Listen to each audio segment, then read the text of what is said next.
정치자금법 위반 혐의로 기소된 은수미 성남시장 사건에 대해서 대법원이 2심 재판을 다시 하라고 판결했습니다. 이에 따라서 2심에서 시장직 상실형을 선고받았던 은 시장은 당분간 시장직을 유지하게 됐습니다. 취재기자 연결합니다. 강희경 기자.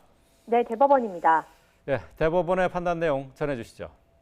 네, 대법원이 은수미 성남시장에게 벌금 300만 원을 선고한 원심 판결을 깨고 사건을 수원고등법원으로 돌려보냈습니다. 재판부는 검사가 1심 선고 이후 항소한 과정이 적법하지 않다고 판단했습니다. 은수미 시장은 1심에서 정치자금법 위반 혐의에 대해 일부는 유죄를, 일부는 무죄 판단을 받았는데요. 검사는 항소장이나 항소 이유서에 1심 판결 중 유죄 부분에 대한 양형부당 이유를 구체적으로 쓰지 않았습니다. 무죄로 판단된 부분이 유죄로 인정된다면 1심의 형이 너무 가볍다라는 취지로만 주장했던 겁니다. 이에 대해 대법원은 유죄 부분에 대한 양형이 부당하다는 점에 대한 구체적인 설명이 없어서 적법한 항소 이유로 볼 수 없다고 판단했습니다.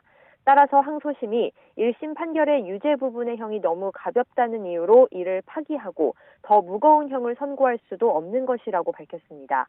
은 시장은 지난 2016년 6월부터 1년 동안 조직폭력배가 운영하는 업체로부터 90여 차례 차량 편의를 받은 혐의로 재판에 넘겨졌습니다.